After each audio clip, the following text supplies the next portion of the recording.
is put on notice.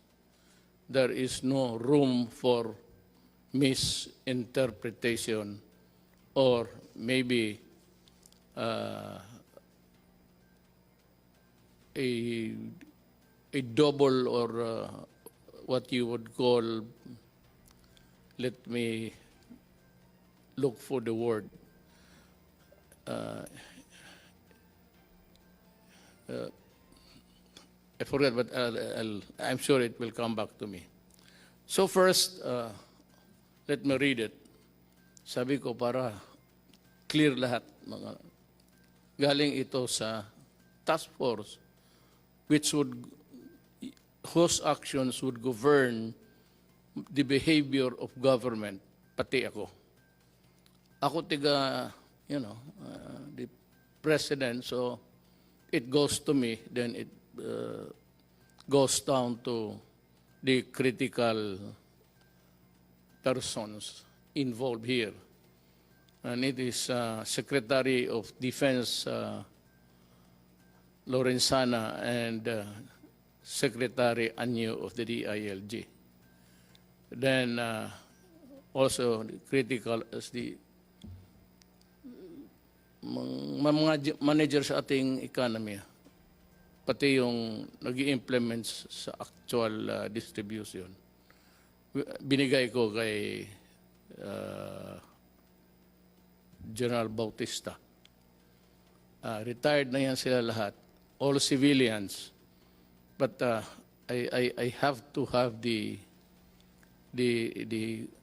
critical mind of a military sa itong pera. Pag marami yan, pati ako kaya ko yung intindihin about the economy, but yung implementasyon at pagpaunawa kung paano ito gawin, I have faith in these three guys, and I would like them to proceed in a manner that they were trained to act and think.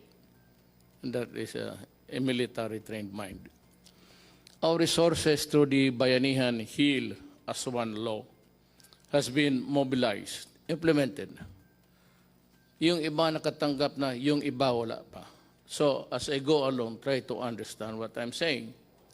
I am reiterating that our most vulnerable citizens, especially the poorest of the poor, must receive the government's assistance immediately o hindi patayan sa gutom. Alam ko na we cannot just focus or zero in itong the poorest of the poor. It's actually bloom into something ginagamit sa politika, mga politiko na will go for the poorest of the poor. Pero yan talaga ang totoo. Marami ang may gusto. I will discuss it when I reach the point raised by Governor Remulla of Cavite, which I think is valid. We'll try to remedy whatever kung may pulot pa tayo sa daan. The economy is not moving, stand still, so wala tayong kita. Ang ginagamit natin, ito na yung nireserba natin na pera. Nung pinagyayabang ko na may pera tayo, it's 300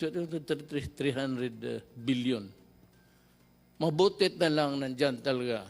Kaya kung hindi, kung minaldas ko yan ng mga project na karamihan naman kukurakot, mas mabuti pa, sabi ko, na itong pera na tinago ni Dominguez, pero may order na tipid ka talaga, tipid tayo. Hindi natin ito pera, tipid. So that's what we do in the cabinet. I am really, alam nila yan, and you can ask all of them. Allergic ako sa paghingi na ng pera. ang project ng mga cabinet members. Yung iba, hindi ko talaga pinipirmahan. Ayaw ko lang sabihin, may iba dito involved sa to 70 billion. Sabi ko sa kay Medjaldia, kindly tell the cabinet member that I am not signing his program. Not because I do not trust him, but talagang isali na lang natin sa lahat kasi kukulangin tayo. Tapos yung poorest of the poor, yun namang hindi poorest of the poor, magrereklamo yun kasi sila, yung minsan yung nang umuupa lang ng bahay, kumikita ng buwanan. Yung poorest of the poor, yan yung araw-araw na hindi makakain kung hindi makatrabaho or wala ng trabaho. Ito namang yung tawag natin na sa middle income, yung kanila nakaupa lang ng bahay na medyo maganda sa subdivision, then may kunting pera sila para dideposito nila for the rainy days. Now, what is really very sad is that the rain has arrived. Yung save a penny for a rainy day, dumating sa ating generation. Hindi natin gusto yan. Ayaw kong magkulong ng tao. It gives me nightmares tingin, kaya pumayat. Kasi ako, pag nagising ng gabi, pag umihi ako, hindi ako bumabalik sa kama. Diretso ako sa lounging chair at mag-isip na ako, maabutan ako ng daybreak, magtingin ako sa labas, bintana. Paano ko? Sa akin lahat maghiram o the 100 billion pesos for 1 month or the 270 billion pesos for 2 months yan, nakaprogram na as earlier estimated, is not enough.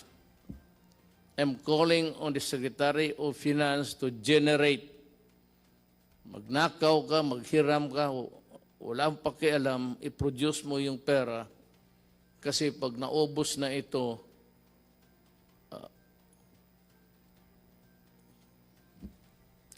hindi ko malaman. Itong COVID na ito talaga yung tunay na at the start sinabi ko sa inyo.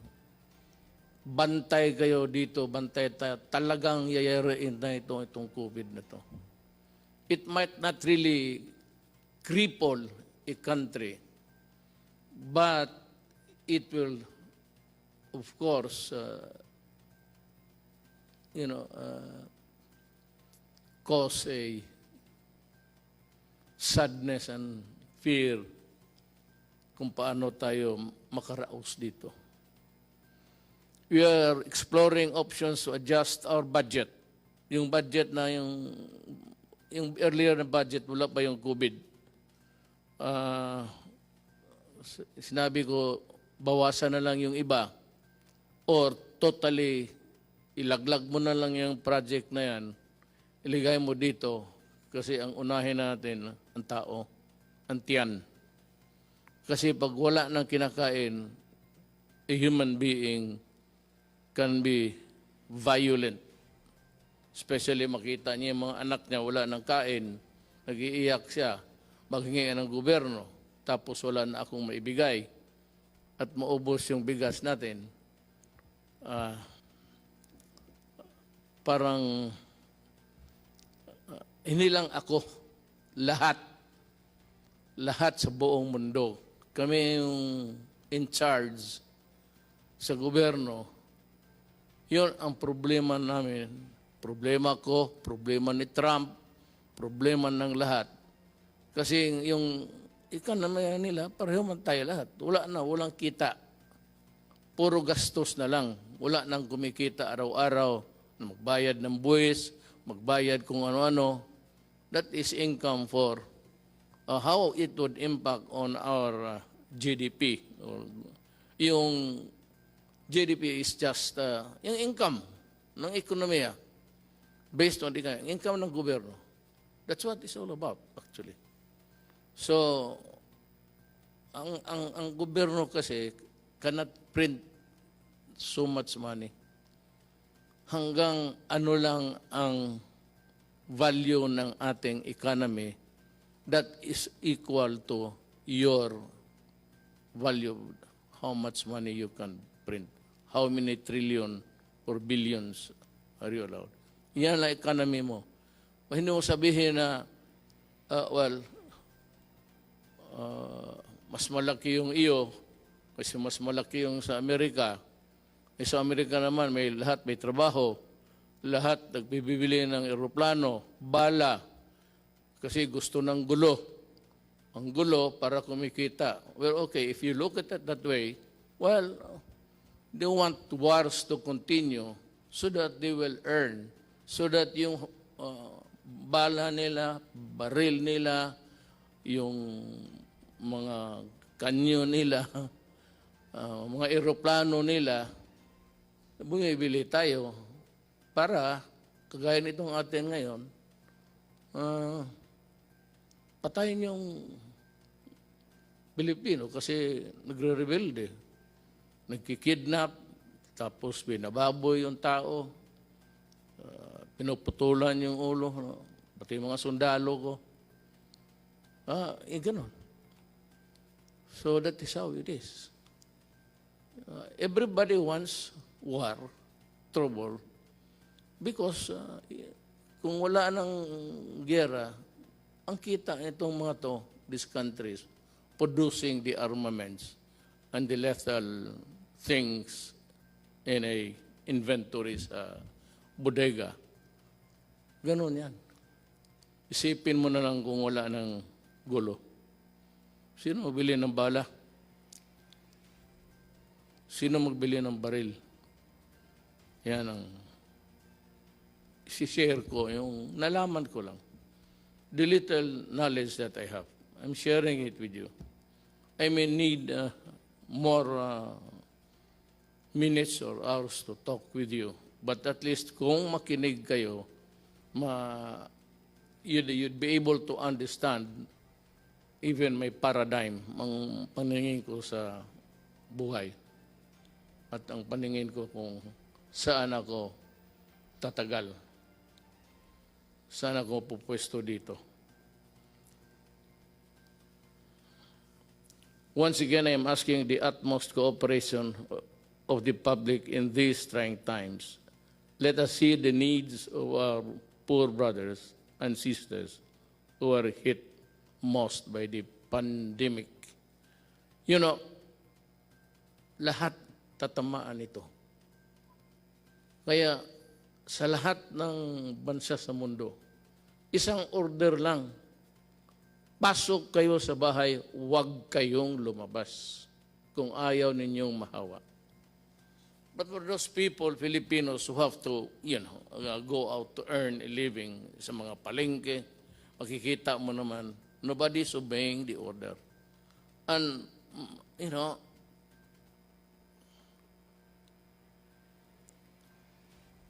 the devil and the deep blue sea ako eh. Paano? Ibawal ko? Huwag silang magtrabaho, lumabas? Hindi, kakain yan. Mabutit na lang nga, hindi na humihingi sa iyo. Pero ngayon, kung talagang higpitan mo, which is really the advice of all governments, lahat ng gobyerno, ito ang sinasabi. Go inside your house and lock it and do not come out until the pandemic is over. When? I do not know. Ano ba itong, bakit ba itong gobyerno na to hindi niya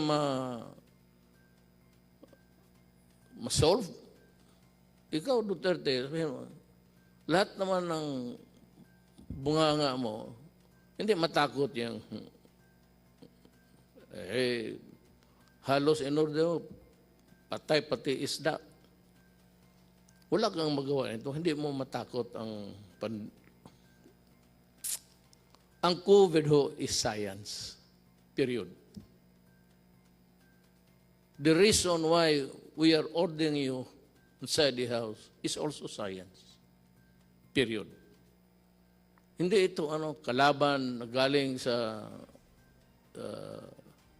it's a goddamn microbe that's crawling all over the world. Sa Amerika, marami na ang patay. Italy, ang France, in one day, or was it Italy? In one day, 500 ang patay. So it's a deadly thing. That is why, huwag kayong lumabas. Kasi, alam mo ito, it's in the air. Kaya, I hope you were able to see the Japanese expert science, paano mag-transmit. Kung kaharap ka lang ng ganun, dito, less than 10 feet away, then I sneeze, mag-atching, mag-ubo ako. Tapos tinignan nila sa infrared, pinatayin nila yung ilaw, tapos tinignan nila at tapos naglagay sila ng dami. Pag makita natin, nakita ko this morning, early, paano lumilipad yung sumasama sa hangin. Kaya mag-mask kayo. Kasi pag nahigop mo yan, it's in the breath. Lahat naman tayo humihinga. Pag nandiyan ka, less than 10 feet, may hangin, dadalhin yung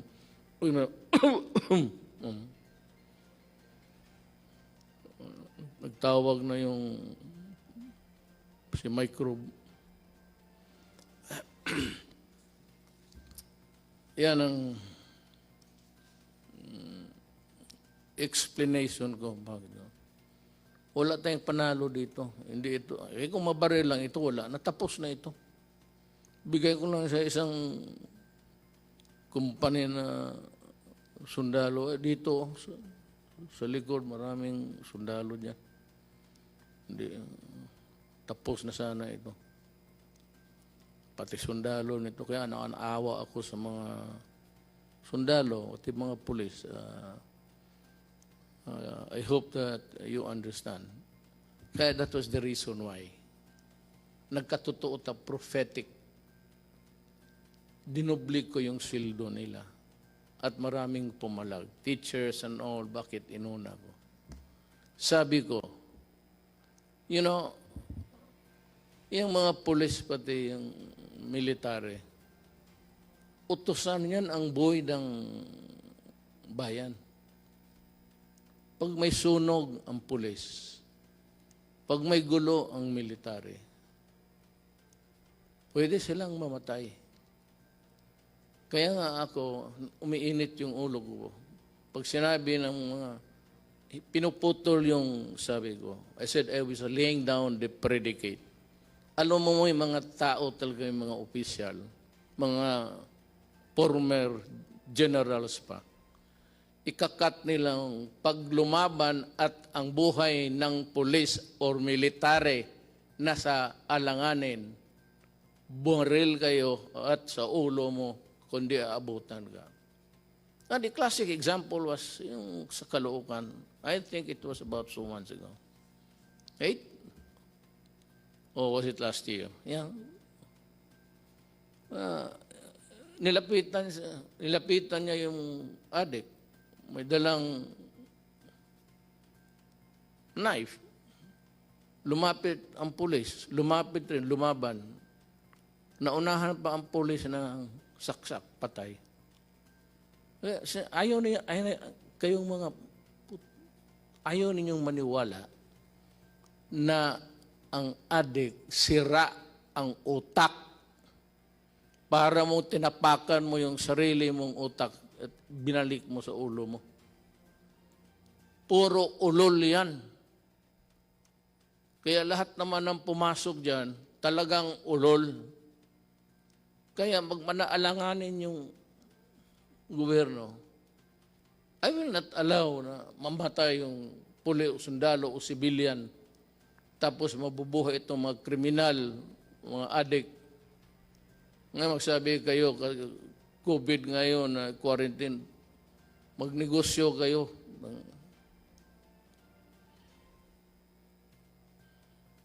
Wala nang malagyan eh. Nandiyan naman yung Manila Bay, tapon mo lang. Tataba pang isda dyan, totoo lang. At sasarap. Sinabi ko na sa inyo, huwag. No, ngayon, it's a thing which is, I said, rampaging all throughout our country. And every country for that matter. Huwag ninyong subukan ang gobyerno kasi pati ang gobyerno desperado na. Ako desperado na rin. Sabi ko nga, nakatutok ako sa bintana. Makita ko na lang. Kaya may tulog ako. Kanina nagising ako mga 3 plus. Pag dalawang beses ako before getting to bed, and once, talagang mag-ihi ako isang beses, umaga. Yung gabi, no, magising ako. Nakatutok ako sa madilim na langit. Well, it's a private thing, but nagdadasal ako.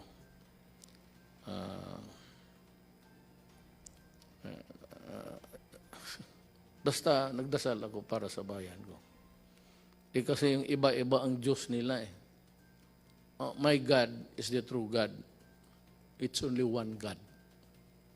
Doon lang ako na, hindi ako nag-ano ng iba. One God lang ako para isang salita lang. Hindi na marami pa akong intermediary. Parang santo, checkpoint yan. Diretso ako. So, hindi na ako nagsisimba. At ang Diyos ko is God the Father. He's only one.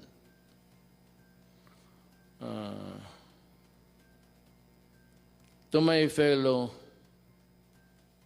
to my brothers and sisters, especially those who have more in life, baka makatulong kayo sa extent ng financial assistance. Kung hindi mo na masyado kailangan at alam mo na may minagugutom, bigay mo na lang para hanggang maubos ang may border yan eh. Tulong mo hanggang dyan lang. Ang gobyerno, ganun. I would like to be honest. Ang 100 billion pesos per month, 300 yun. So, ang 100 billion pesos budget or 270 billion pesos for 2 months as they are estimated. Hindi talaga tatagal yan. It's like water, spring. Ewan ko itong Pasig River, how long it would. But long after wala na tayo, siguro yung Pasig nandyan pa yan. Pero hindi yan kagaya ng ating gobyerno na walang katapusan ang pera. Your money, money ko, money ng mga lasinong may deposito sa bangko.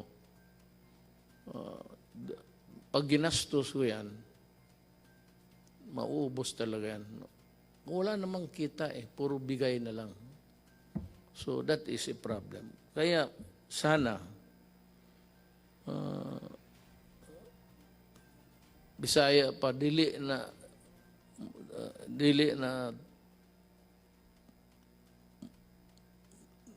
ang tubig mahubas po. Maybe this Pasig would take about 500 years to dry up, but it's not forever. Kaya, ako na, intindihin ninyo ako. Kaya kung may pera lang talaga, hindi ko hawakan yan. It is not my money. Hindi ko naman pwede manakaw. At kung manakaw ko lahat, anong gagawin ko sa pera na yan? Ang edad ko, just turned 75 last month. With the remaining years, anuhin ko yan. May I ask itong, sige na, corruption, walang, ngayon itong mga nagpa-posturing, may sabihin ka, ang sentence mo, pulis yan ha, ang sabihin lang niya, bawal yung magpatay ang pulis. Nasira tuloy kung ano at bakit ka pwedeng patayin. At may bakit na hindi dapat pumatay ang gobyerno, o pulis o military. Nawawala tuloy sila kasi nagle-lecture, bawal yan. Alam mo, kayong mga opisyal na pulis, dumaan man kayo. Tignan natin yung record ninyo. One of these days. Sige nga. Magprangkahan tayo. Ilabas natin lahat. Ilabas mo kung ilan ang pinatay ko. O ilan ang kabit ko. At ilabas ko rin kung ano kayo. At sabi nagpapahiro. Stop it. Kukurnihan ang mga tao niyan. Na may mga salita kaagad kayo, balik ta rin. Yung naman ngayon, hindi pwede yan, dalawa, kasi bawal sa konstitusyon. Hindi na alam, binabasa ko, batas mismo. Under the Constitution. Yung mga style na gano'n. So what's new? What's new with more than what is new? Ito nakasalasay ang I hope I pronounce it correctly. Nakasalay ang bayan natin sa pag-unawa sa ating isa't isa. Wala naman akong makuha sa inyo. Nagbabayad ako tuloy. Pati ako binabayaran. Daldal kayo ng daldal. Wala naman, alam ninyo, wala namang income. So, sino pinaparinggan ninyo? Sino yung trying to be smart elect. Yan ang nasa gobyerno ng iba. Well, do not compete with me because you are not a lawyer. And a lot of you, you do not know your law. Sabi ko ako, fiscal ako, 8 years ako nagtatrial. Lahat, anong kaso, rape, murder, police, pinatay, police, nagpatay. So, huwag kayong mag-compete kasi may kulang eh. Tapos yung kulang ninyo, I will supply it and then ma-insulto kayo. So next time, look for a valid issue. Kung yung, basta may sinabi ka, lalo na yung favorite na extrajudicial death, lukso ka agad, maraming magsalita. Para lang makasalita.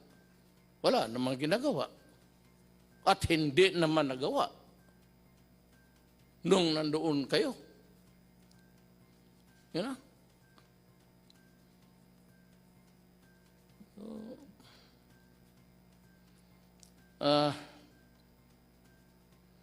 Let us take this problem one at a time. Ngayong tumbuhan ito, tutok lang tayo dito. Meron yung ka-program for the next month. Pero kung gamitin ko yan ngayon at wala akong makuha, sa pagdating ng next month, saan ako kukuha? Sabihin ng Kongreso, binigyan ka na nga namin ng bilyon-bilyon. Yan ang bilyon-bilyon. Ang ginastos ko naman, sabi ko, at yung mga tao na humahawak yan, mga military ano yan, military na nakita ko, mayor na may prinsipyo at so, buwan-buwan lang tayo, ha? We are also trying to perfect this. Kung gusto lang natin, pero ang buhay kasi ganun. Gusto ko bigyan yung poorest of the poor, which is the popular cliche o politician. Nandiyan kami sa inyo ka poorest of the poor. Patignan mo kung nandiyan na sa pwesto. Poorest of the poor, kayang panahon nila, nakita naman ninyo. Anong ginawa? Anong ginawa nila? Nasa gobyerno, itong madadaldal, nasa gobyerno nakita. O nagsuporta ng gobyerno na yun. Tingnan mo. Ngayon tapos, marinig ka na ano dito, nagpapaiwan man na House Duterte, patayin si Duterte. Pato ito si, narinig, mabutit na lang nandyan si Attorney Pamatong. Sabi niya, dyan sa Facebook ba yan? He declared himself that I am the duly elected President of the Republic of the Philippines and I am ordering the military to arrest Duterte and to, sabi ko, tinanong ako ng staff dyan paglas, anong masabi mo sa sinabi ni Pamatong? Sabi ko, tama siya. Tama talaga siya. Sabi niya, siya lang ang he will solve the problem in 3 weeks. Sabi niya, ang military, kailangan arestuhin because nandito ako ready to solve the pandemic that has struck the entire planet Earth and he will solve the problem. Tama. Kung gano'n na siya, tama, I agree.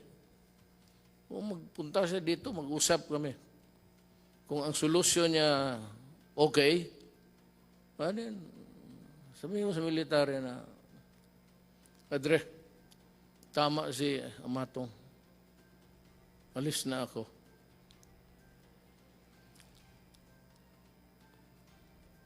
Yung private sector, kung makatulong lang kayo. Alam mo bakit? Hindi yung private sector na yung buwanan lang rin ang sweldo pero may bahay, either financing o umuupa sa category, unfairly though, middle class na yun sila. So sila, sinulatan ako ni Governor John Vic Remulla. He said, among the memo dumating sa akin is, humingi nito, among them is Governor John Vic Remulla, who is appealing to include the middle class in their constituency because kailangan rin nila. Ako, I agree. I know the political, economic horizon of the country. At least, nung akin lang, yung maliit kong sabi ko, hindi ako nagyayabang, maliit lang yung akin, how I deal with the problem. Alam ko, at kung maari lang, isali ko sila. But can they be included in the 270 next month? Hindi nga eh. 270, yun yan. 300,000 minus 270. Yan ang maiwan. Kasi, yung sa estimate namin, hindi nga namin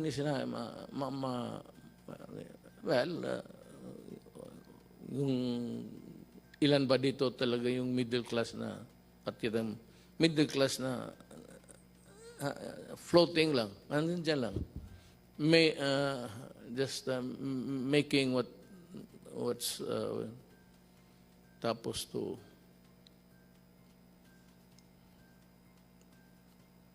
both ends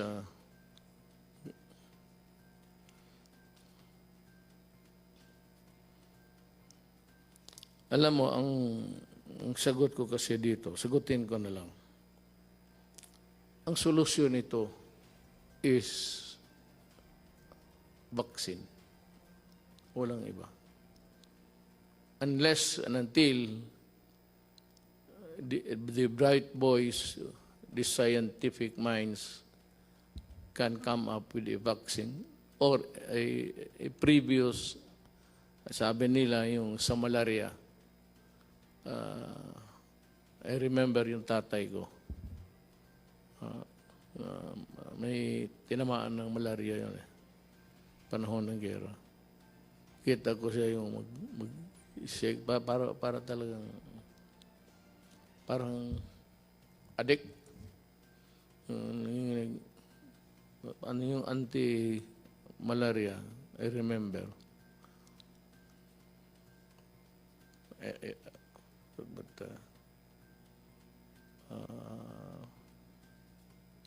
mamaya sabihin ko. Alam mo, there are things, but I will like to, ayaw kong sabihin ko na hindi ko isali yung sa task force. Kasi sila yung mga doktor, sila yung mga economists, sila yung lahat ng tipon-tipon. Tapos experts ng anong field, infectious diseases or whatever. And they are better and to be there to help solve the problem. Tayong mga, ako abogado, wala talaga ako. Wala akong maitulong except gaganuin ko lang kung ano ang mabuti sa bayan na huwag baliktad. Pero kasabi nga dito, the resources is not infinite. Infinite is everlasting. It's finite. Finite is hanggang may border lang talaga. So sa buhay na ito, lahat talaga may border, pati ang buhay mo. O whatever it is, pera mo. Maraming mga mayaman dito noon, panahon estudyante po kami. Ngayon wala na. Because, ganun ang buhay.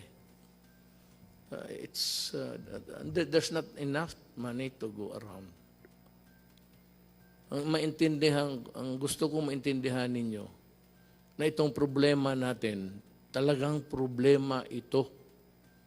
Kung ayaw ninyong maniwala, edi kayo, basta ang pangkontra nito is stay home at huwag kang mahawaan because it's in the air. Nandyan sa hangin eh. Pero hindi niya magtagal yung mga virus sa labas, sa init. Pero nagkukontaminate yan madalas yung sana mapanood ninyo yung experiment ng ginawa ng mga Japanese doctor. At pinalabas doon sa Amerika. Ang Amerika talaga ang nawalop. Maraming patay sa Italy, Spain, France, pati Amerika. Ngayon, bumaba ang patay nila. Pero the prediction is really dire. For as long as there is no vaccine or any medicine that these men of science can think of to put an end to it, we will suffer. Hindi ko alam kung kailan kayo, sabihan ko sa inyo, bahay lang kayo. Hindi ko alam kung kailan ako makahatid ng pagkain sa lahat. Hindi ko alam kung saan ako magkuha ng pera. Hindi ko alam kung ano ang ipagbili ko na kung may magbibili.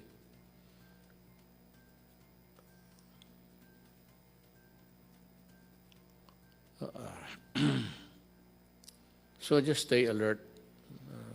Makinig tayo sa, hindi ito trabaho ng abogado ha.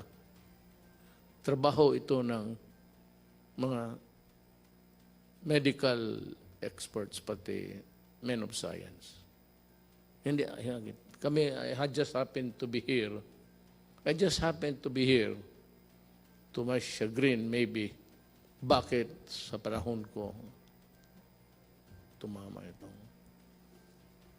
Mas matindi ito sa gira. Walang kalaban eh, hindi mo makita. Kakita mo pati lahat, pati Taliban, takot sila. Lahat. Kasi yung pawis ng sagaran mo yung pawis, yung distance rule, social distancing. Okay, I just say distant rule. Isundin lang ninyo. Kung hindi ninyo masunod, well, I would say na hindi naman kasiguro kayo mamamatay. I hope not. I hope that you will not get sick. I hope that you will not die. Alam mo bakit kung mamatay ka? Sabihin ko sa iyo, galing hospital o saan ka clinic, your body can only be handled by people who are fully protected. Hindi ka na makahawak kung sino yung namatay.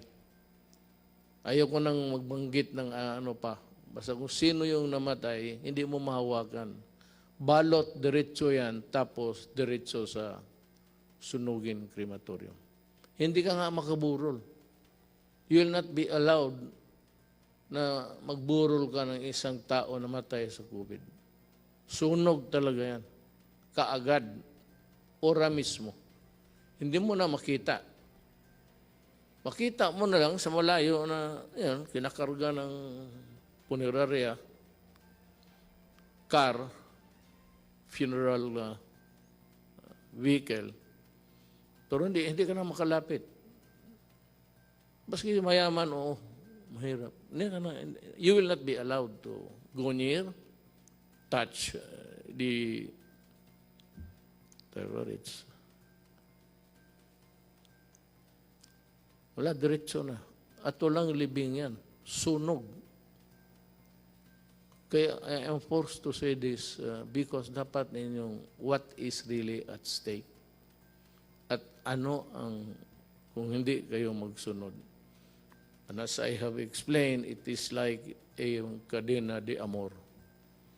Habang may driver mo o magpunta siya sa utusan mo, mahigop niya, bumalik siya sa kotse mo, magsakay yung anak mo, ikaw, makuha mo.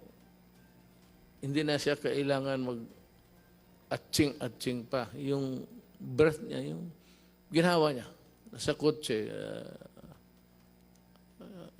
yun. O anak mo, payagan mo, mag-socialize, mag-inuman, tapos may yung isa, may tama pala, kasi ang tatay niya galing sa tapos isang kwarto, hindi niya alam na delikado yung enclosed Mabuti pa buksan, mag-aircon ka, buksan mo. Ang, ano ko lang yan. Kasi yan man sinabi ng hapon. Ganun ang interpretation ko. Ngayon, kailan matapos ito, Duterte, ang paghirap mo sa amin? Hindi po. Handa po akong, sabi ko, kung totoo yung pinapahirapan ko yung Pilipino, anytime po, sabihin ni Amatong bababa na ako, at sinabi ng military, totoo yan, subukan niya itong 3 weeks.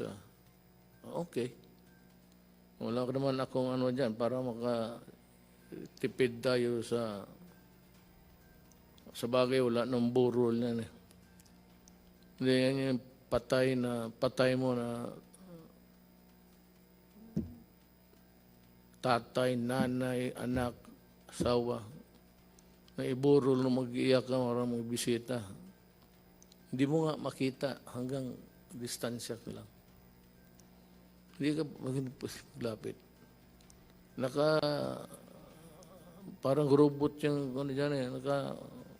Lahat sila lang pwedeng humawak. Sila lang pwedeng magpasok doon sa burner ng katawan. Sila lang. Ikaw, tingin ka sa malayo. Yan ang consequence ng COVID. Ayaw kong sabihin yan. O yan ang totoo. At kung maniwala kayo o hindi, kung ayaw mong maniwala, hindi magpakamatay ka, makita mo kung saan ka dalhin at papaano ka. You are not even buried. Because you are a dirty carcass, patay, you must be destroyed by burning. Dahil sa COVID. The one single ang ano sa atin, COVID. Lahat yan. Yung problema natin sa COVID. Ang anong solusyon? Huwag kang mahawa. Paano po? Huwag kang lumabas ng bahay.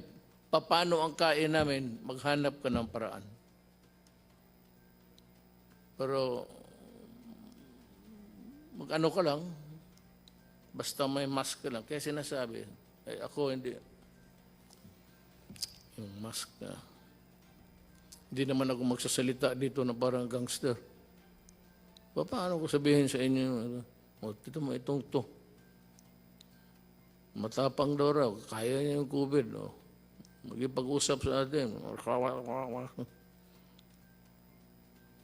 Hindi, risk go ko na yan.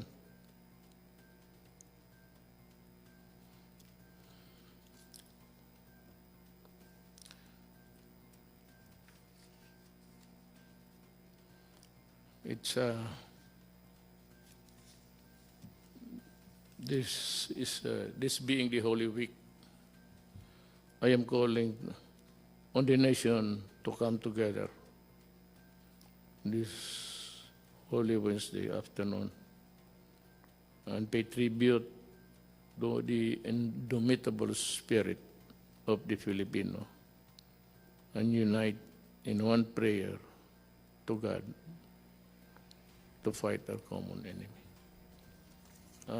May dagdag, nag-improve ba tayo? I really do not know. How many died today? I have no, hindi ko alam kasi per ora yan eh. Pero sana,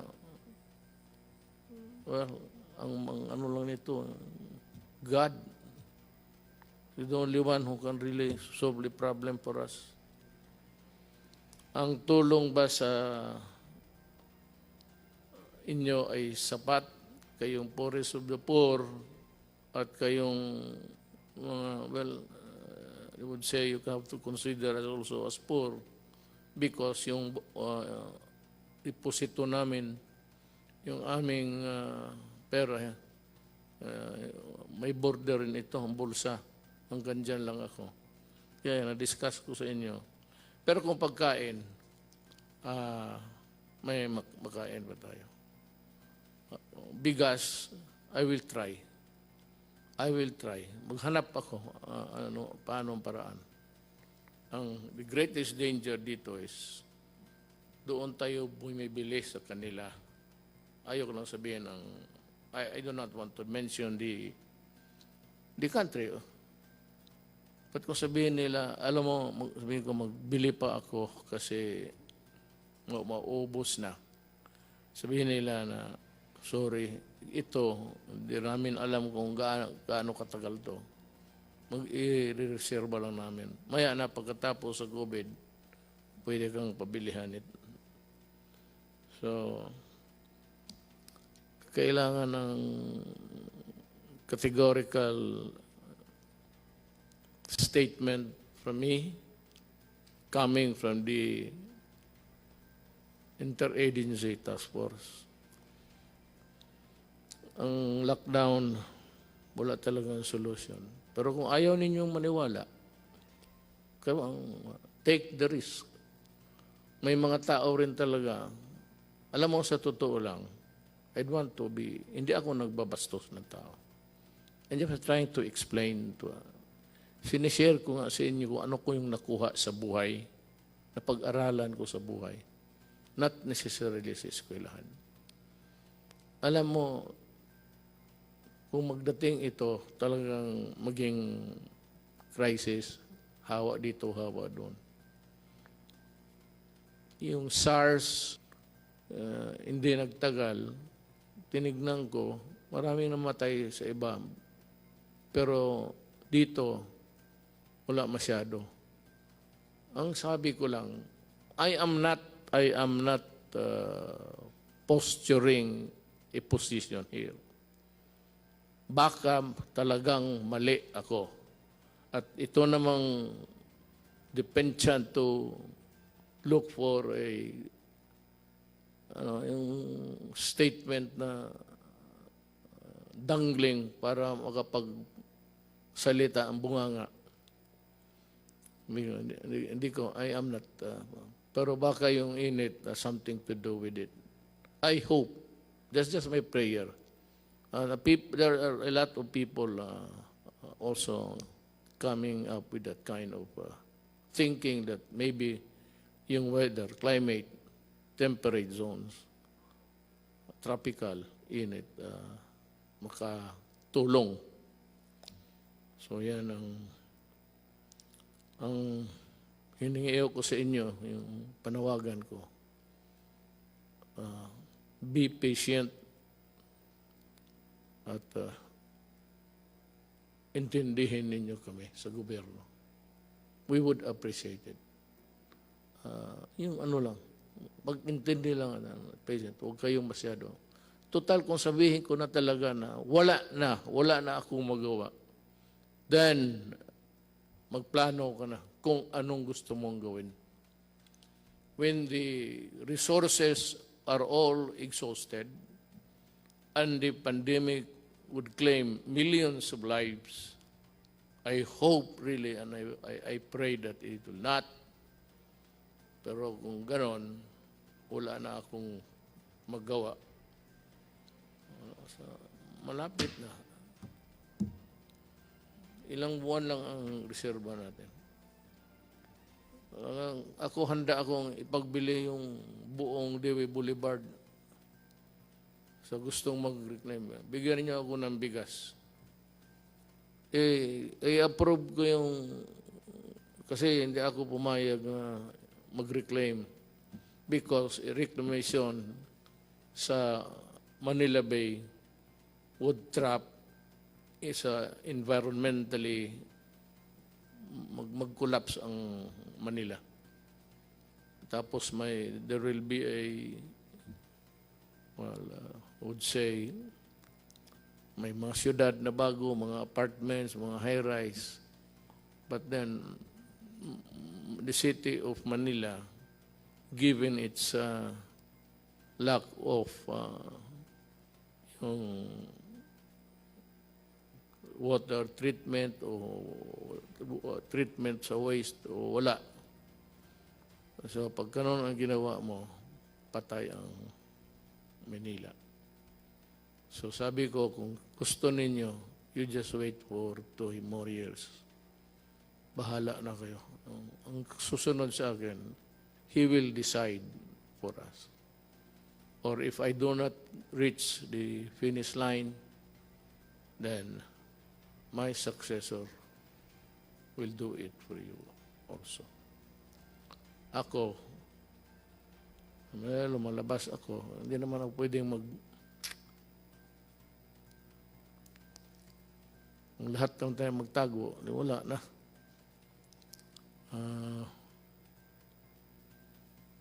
I have also to magsusugal rin ako. If you really want to know, we have discussed it actually even before this. We are inclined to extend the lockdown up to April 30. Tignan natin after that. In the meantime, magdo-double time kami doon sa tinatawag ninyong middle class. How is it defined or arrived at correctly? We will talk about this. I address myself to the people who have the money now to help, pati yung mga employers. Alam mo, tulungan ninyo ang gobyerno, ang bayan natin. Kasi pag bumagsak ang gobyerno, bagsak kayong lahat. Sabi ko nga, I end this with a prayer. You know, gusto ko lang masabi rin ang ano nga sa utak ko para maintindihan rin niyo ako. At sana next time I would talk to you, baka mag-improve na ang situation. Whatever be the correction, kung makorek itong, it's an anomaly sa ating buhay sa mundo. May ganon eh. So, if it can be corrected, lahat naman tayo, we only did if it's time. He created the world, planet Earth, and if God wants it ended, so be it. Salamat po.